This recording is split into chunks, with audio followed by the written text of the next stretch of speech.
you guys doing? Y'all are looking good. Are y'all ready for this 104 degrees? Woo! Yeah. Welcome to Bakersfield. There's a reason they call it, because you're in a field and you're baking. That's right. Well, this last week we had the honor of going to Seattle, Washington, along with so many of our Foursquare family. Foursquare is the interdenominational denomination that we're part of. And so we got to go with almost 4,000 pastors were there and leaders from all over the world, literally all over the world. And most of our pastors and a lot of our staff got to go. And for so many of them, it was their first time to experience this. And it was so exciting to watch their faces. And just, man, you talking about getting poured into for 4 full days, we were poured into. It was absolutely amazing. And but also it was a lot of ours, including me, first time to Seattle. And Seattle is beautiful. It's green. Yeah, it's actually green, and shades of green you have never seen here in Bakersfield, I promise you. It is absolutely stunning. Me and James got to go up into the mountains and look at these beautiful waterfalls and hike around. It was so much fun. But I know this may sound crazy to some of y'all, but I was in Seattle for 7 days, and never once did I enter a Starbucks. And if y'all know me very well, that's a miracle, because I should have stock in Starbucks.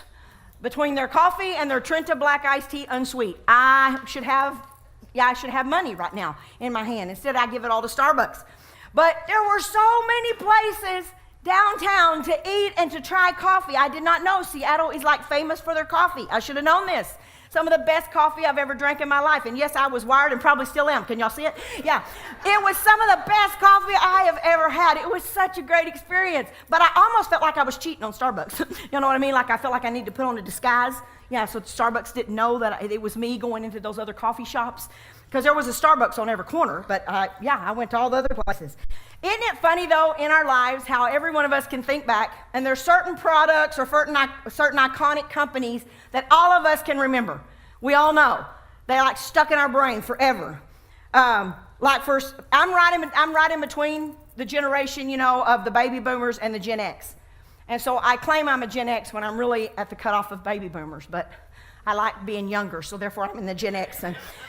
But in my early 30s, I remember when one of them came out that was one of our favorites, was You Quiero Taco Bell. Y'all remember that one? Yeah, the little chihuahua, the cute little chihuahua that James kind of looks like.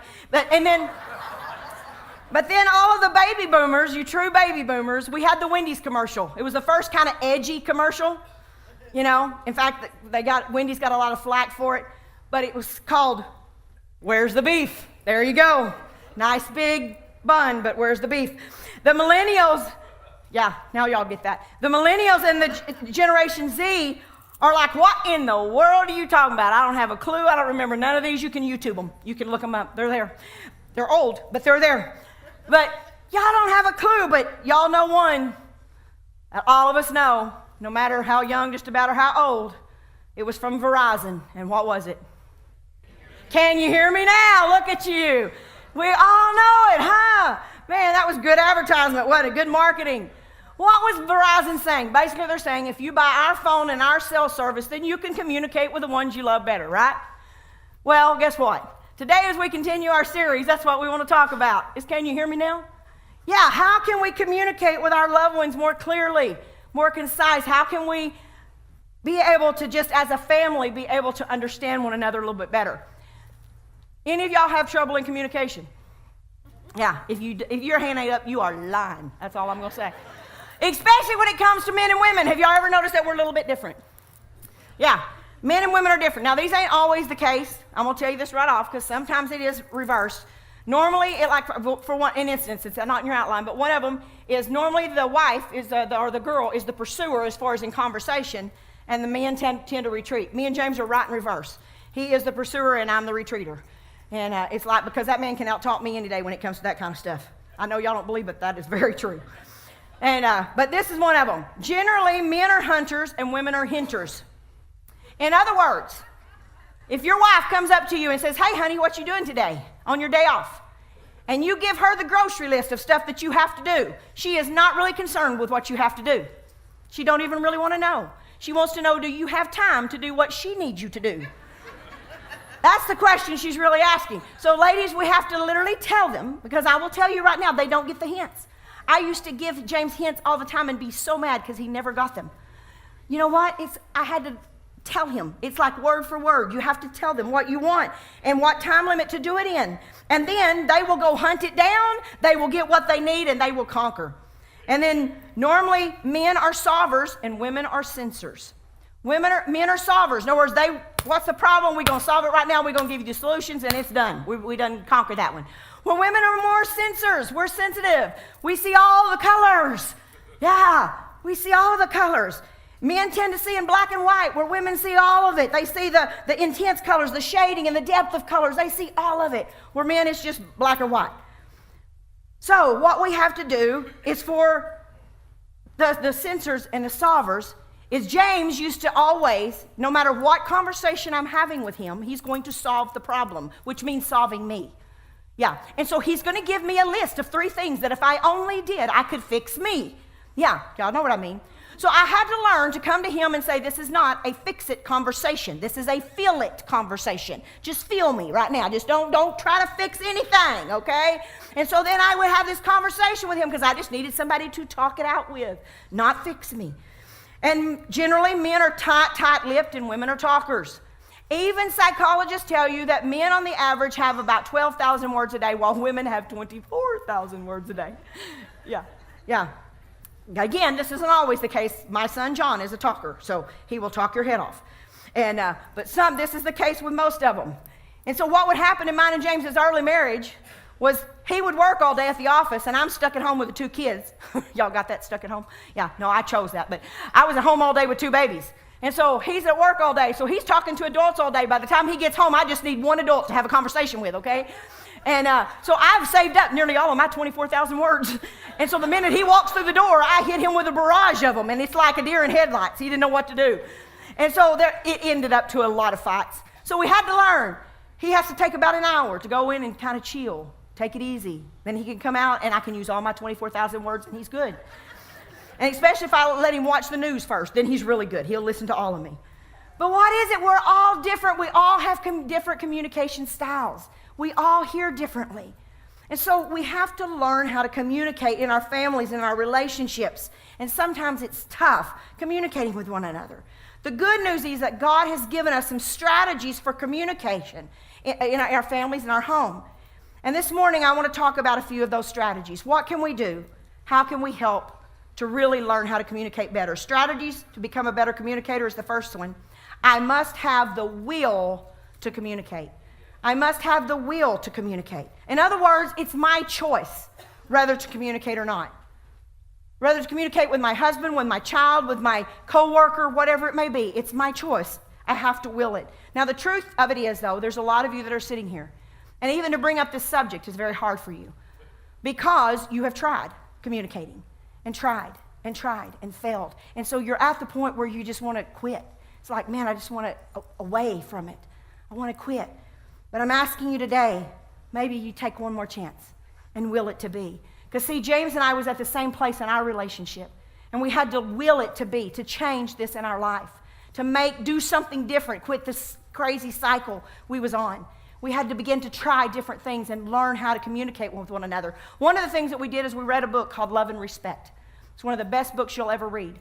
And it'll help you in any relationship. But it'll definitely help you in your marriage relationship. It's called Love and Respect. They have a couple of follow-up books. One's called The Language of Love and Respect, and another one is Love and Respect in Our Families. And it helps you with your children. And I recommend all of them. In fact, if you do it on iBooks, the last couple are only like $1.99. The first one's $9.99, $1.99. So any of us can do that, right? And it's well worth your read. It literally changed mine and James's communication style. It took a while, but we learned how to do these things and put them in practice, and it literally changed us. The great thing about willing it to be is when you do that, you're saying, God, I am partnering with you. Not my will, but your will be done. And I'm partnering with you. I'm giving up my will. And God, I'm going to say, I'm willing this to be. I want to try something different. There was a man in the Bible that really struggled with communication. And his name was Moses. Anybody know Brother Mo? Yeah, Brother Moses. Yeah, and he had a problem with this, but yet here is the man who is God's masterpiece, his spokesman. God is asking Moses to go before the Pharaoh and literally be his mouthpiece. And here's what Moses says. In Exodus 4:10 and 12, he says, Moses said to the Lord, "O Lord, I have never been eloquent, neither in the past nor since you have spoken to your servant. I am slow of speech and tongue." The Lord said to him, "Who gave man his mouth?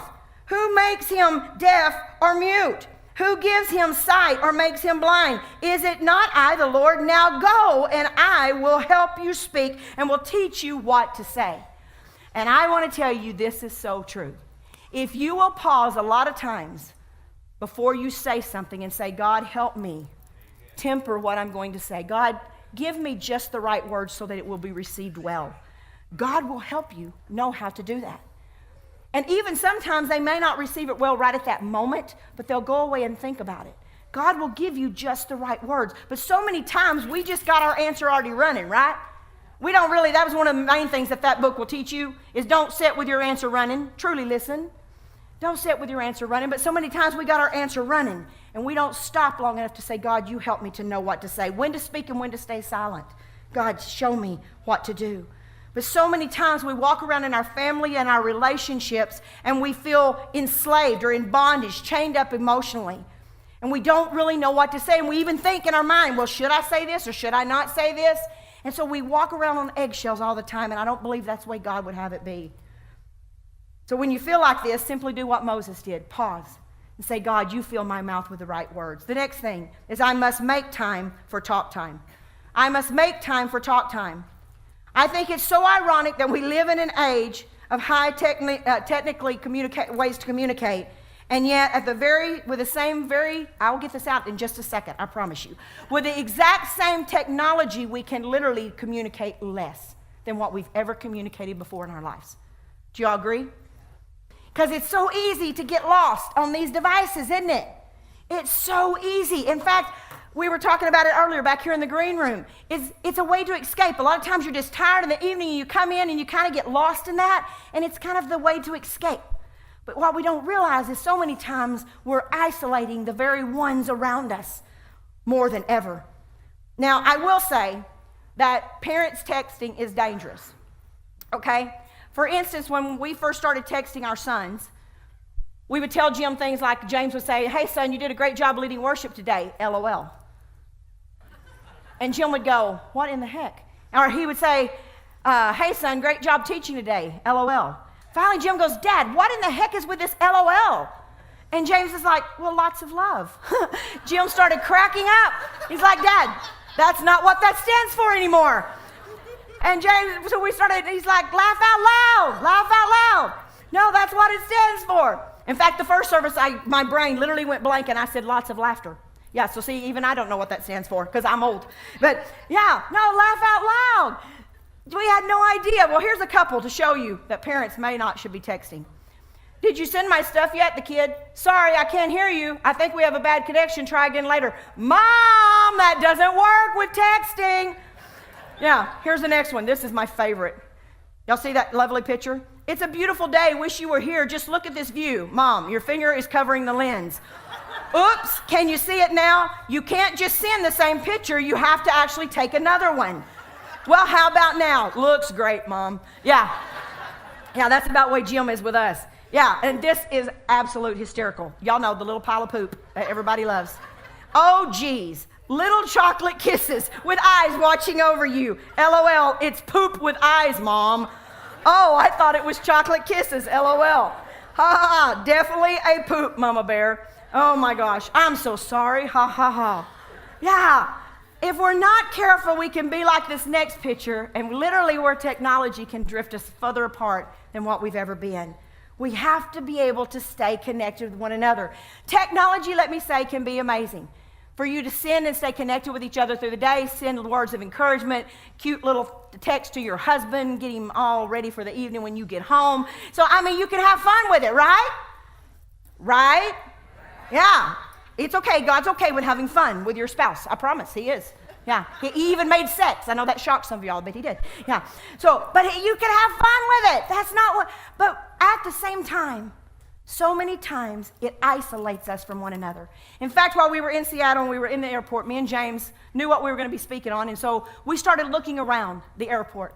And it is safe to say that well over 75% of the people sitting across from each other never even had a conversation. They were in their device the entire time.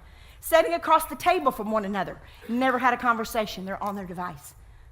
And I watch this happen in so many homes. In our house, it is a rule. If you're at the table, the cell phone is turned off and it is face down so you don't even see it light up.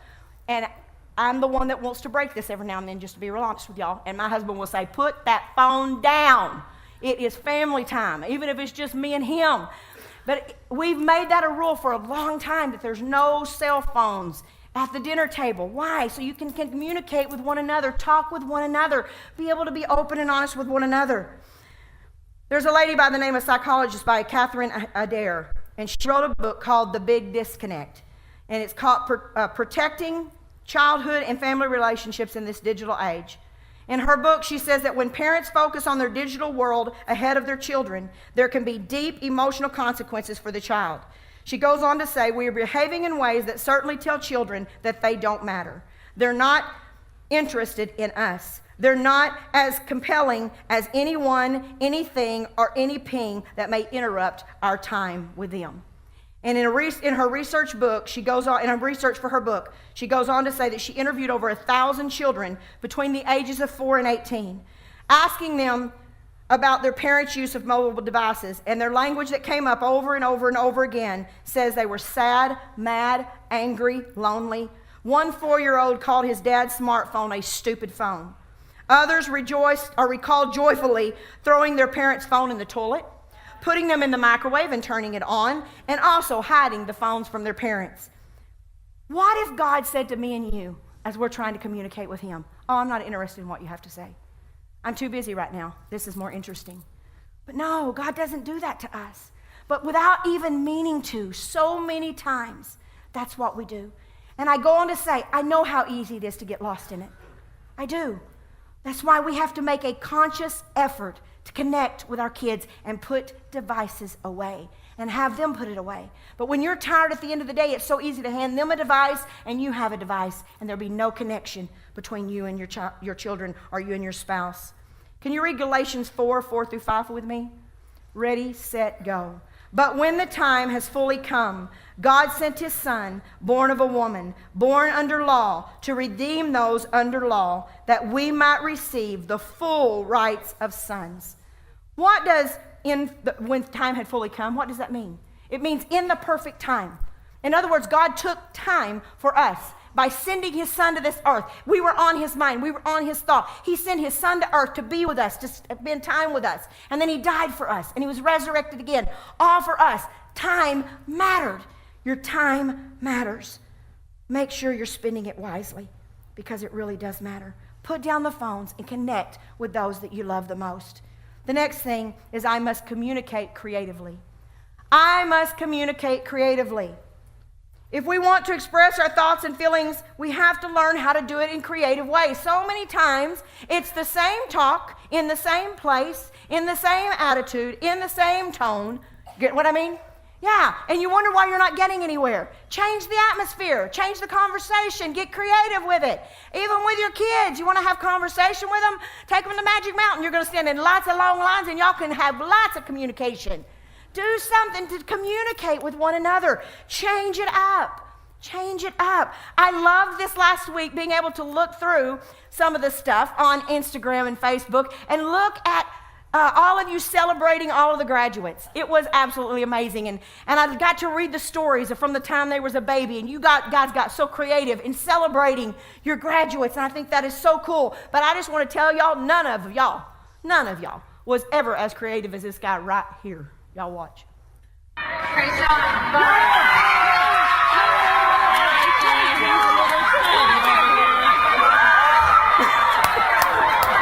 Oh, wait.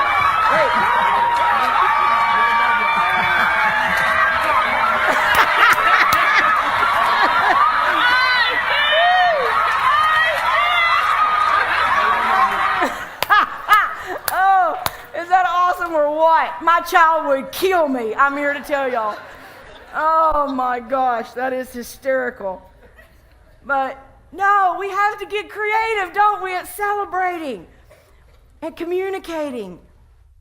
Now, I want to talk to some of you that are married right now. All the y'all are single, just listen up because you'll need it someday, okay?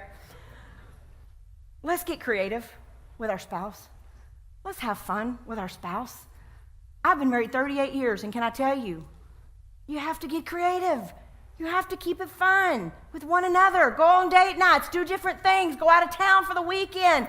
But do something where it's just the two of you and you keep your love alive and you keep your marriage alive. Because one day those kids are going to grow up and they're going to be gone and you're going to be stuck with one another, just all by yourself. You better like each other then. Yeah, you have to keep it alive. Stay connected with one another. Do things that are exciting. Me and James love to go out on the weekends and just find a good band and listen to a good band and dance the night away. Do something fun with one another. And we love going on trips, going out of town, taking a drive, whatever it is. Song of Solomon in the Bible is nothing but a love book. If you want to learn anything, just open up the Song of Solomon, okay? And it's Solomon talking to his 300 wives and 700 concubines. That's, in other words, just his other women. 700. 1,000 women. That man was crazy. He might have been called the wisest man in the world, but I don't know that he was. What do y'all think? No, but the Song of Solomon is him writing to his wife, to his lover. And he says this, I liken you, my darling, to a mare harnessed to one of the chariots of the Pharaoh.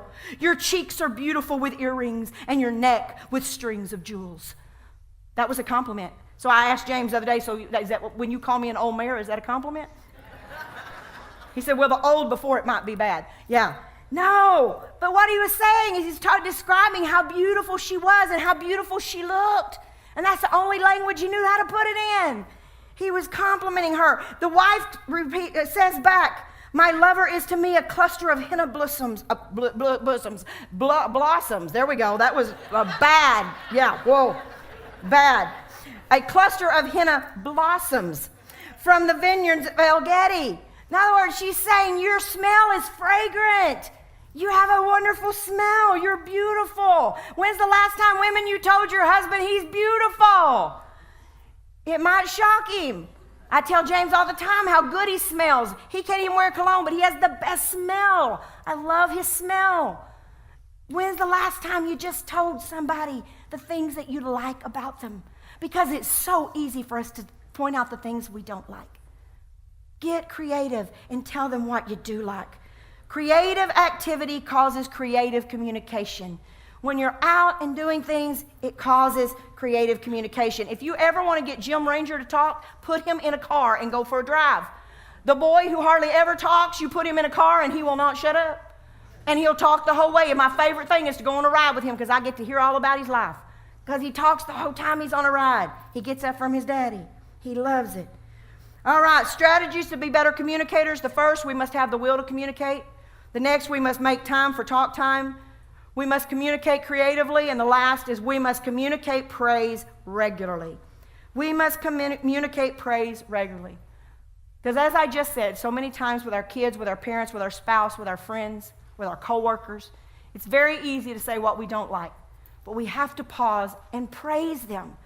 Praise them. Be creative in praising them and what they do. There's an example of this found in Proverbs 31. Proverbs 31, there's a fascinating story about a godly woman, and we call her the Proverbs 31 woman. She's like Superwoman. For the longest time, I had a problem with this woman because it seems like she can do it all and be it all.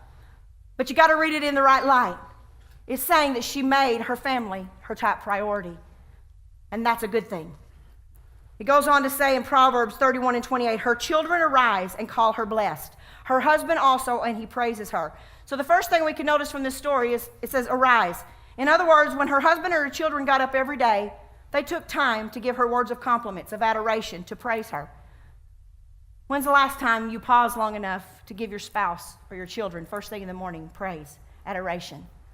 You know, you could say something to your little boy like, hey, man, I'm good job brushing them teeth. I know it's been 3 days since you brushed them, but that's a good job brushing them teeth. Yeah. Or say to your husband or your little boy, I appreciate the way you lifted that toilet seat before you went to the bathroom. Now, next time, could you maybe put it down on your way out? Yeah, so we don't fall in. Yeah. Or your husband may say to your wife, thank you, man, for just letting me watch the game last night and not having to do any honeydews and just relax for the night. Or you wives may say to your husband, I just want to tell you, I so appreciate you letting me get my legs all the way in the car before you pulled away from the curb. It's just the little things, guys. It's the little things. But make praising a part of your day, a part of your family life, a part of and when I say family, I mean your church family, your immediate family, your work family, whatever it is. Make time to look for the good and to praise it, to tell them how good. The next thing that this story tells us in Proverbs 31, it says, honor her for all that her hands have done, and let her works bring her praise at the city gates. The city gates was the most popular place in the city. And so what is it saying? It's saying that publicly they praised her. So along with praising them privately, praise them publicly. Put something cute on Instagram. In fact, there's a couple of people that we work with around here, and that's one of their love languages. If you celebrate their birthday on Instagram, you just made their day. Or if you praise them and tell them what a great job they did, it makes their day. So take time to just thank them. Find out what is some of the love languages. What are the things that they enjoy? It's important to praise your spouse privately or your children privately, but it's also so important for you to do it publicly, to let people know. For instance, Jim, our son, this last week, he got to sing while we were at convention. In fact, he wrote a song just for convention and for the offering they were going to be taking. It's an absolute beautiful song. We'll make him do it when he gets back home. They got to take a few extra days, just him and Camilla and the kids. They're with Wendy and Sal, Pastor Wendy, and Sal and their kids, and they're just having a blast in Seattle. But Jim got to sing, and man, you talking about James was high-fiving him afterwards. He was just glad because he let the old man play the keys and he let the old woman sing with him. And so we actually got to sing with him, and James got to play the keys with him. And man, he was high-fiving him afterwards, telling him what a great job. But he also posted it all over Facebook. I'm sure all of y'all seen it on Instagram. It was everywhere because he was so excited and proud of how good he did. Also, this last week, my son Jonathan, he's so creative with his hands, and he went out back and he made me this beautiful planter garden and planted it all full of tomatoes and zucchini and all different kinds of herbs. And he planted this one that's a chocolate mint herb. And oh my gosh, and every day I'm going out there saying, oh my gosh, son, thank you so much. You know I'm going to kill all of it, but thank you so much for planting all this for me. It is absolutely beautiful, made my back patio so much better. But just take time. The funniest thing is John and Amber's been living with us for a little while because they're redoing their house and having some work done on their house. And so I have the 3-year-old and the 4-year-old little granddaughters living with me. And a lot of y'all know Emmy, who is our 4-year-old little granddaughter who was born with Down syndrome. And there's her little sister, Eleanor, who is actually bigger than her, and she's 3 years old. Well, they've both been being potty trained, and so this is an adventure. But when it comes, they were doing great with number 1, but number 2, going and poop in the toilet was an issue. And so Eleanor would not do it. It was like life was coming to an end if you even set her on the toilet when she had to poop. So finally one day she poops on the toilet and she is screaming at everybody. Every adult in the house had to come to the bathroom immediately to see her poop in the toilet.